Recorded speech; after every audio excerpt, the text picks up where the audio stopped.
kenapa di dalam sebuah bisnis sangat dibutuhkan sekali keberanian. Jadi saya setuju ketika ada seorang motivator yang mengatakan bahwa modal paling utama di dalam berbisnis adalah berani. Saya sering melihat motivator yang ada di Indonesia ini, guru-guru kami semua, bahwa usaha apapun, bisnis apapun, modal utamanya yang paling penting adalah berani. Oke, saya setuju.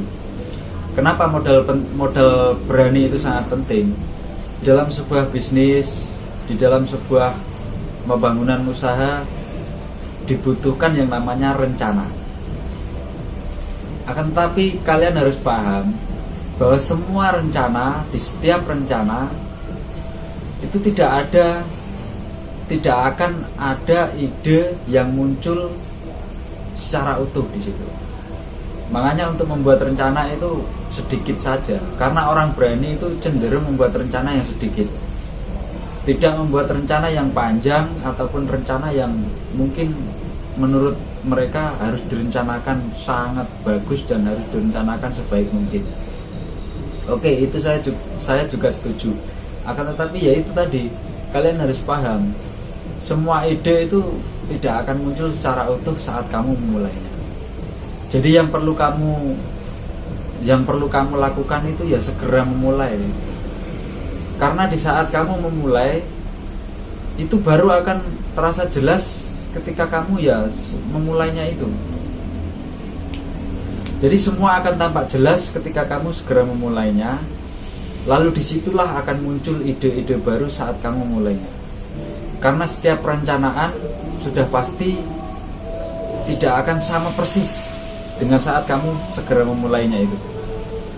Kamu sudah merencanakan A, terkadang kamu saat memulainya akan muncul rencana baru, yaitu ide-ide baru di B, di C, seperti itu. Jadi orang berani cenderung segera memulai. Jangan menunda-nunda saat kamu memulai bisnis itu. Rencana boleh tapi sedikit saja, karena ide nggak akan muncul secara utuh di situ. Yang kamu perlukan, yang kamu perlu siapkan itu ya segera memulainya. Kebanyakan orang kan sudah takut gagal dulu sebelum memulai. Karena itu muncul sebuah perencanaan kan.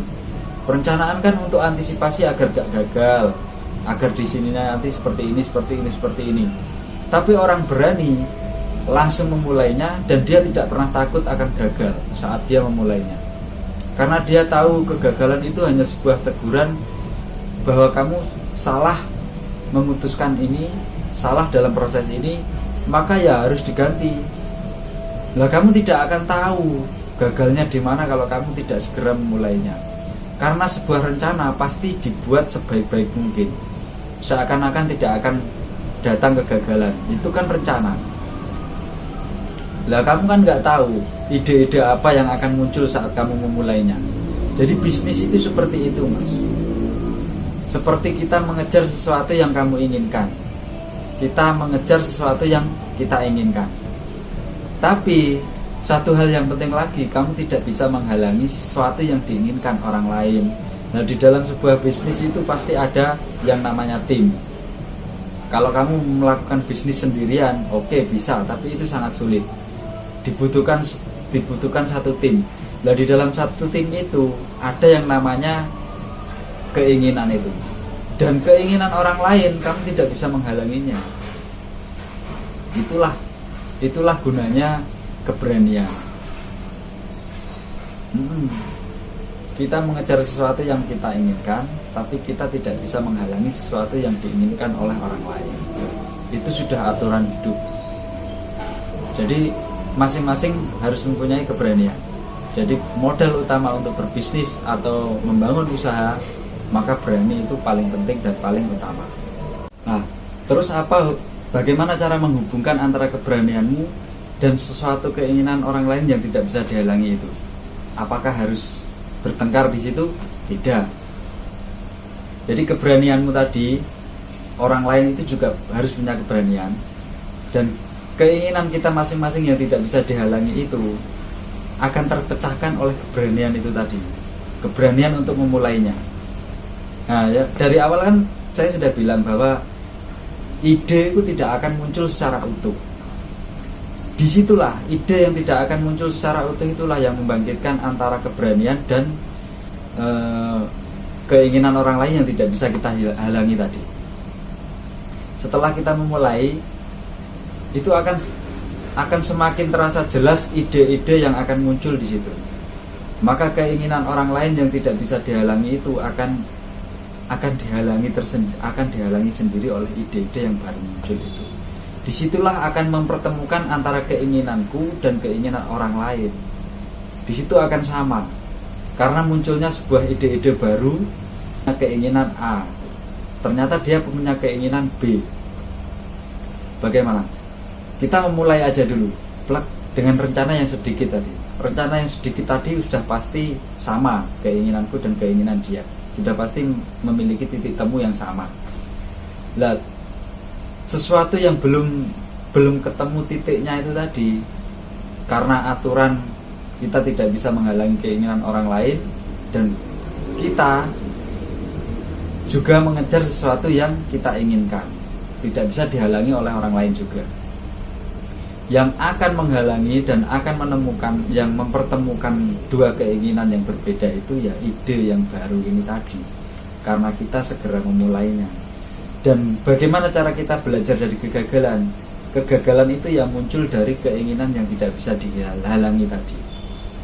Jadi suatu kesepakatan di perencanaan awal yang sedikit tadi, memulai jret, di situ akan muncul ide-ide baru, ide-ide yang tidak muncul secara utuh di awal tadi akan muncul setelah kita memulainya.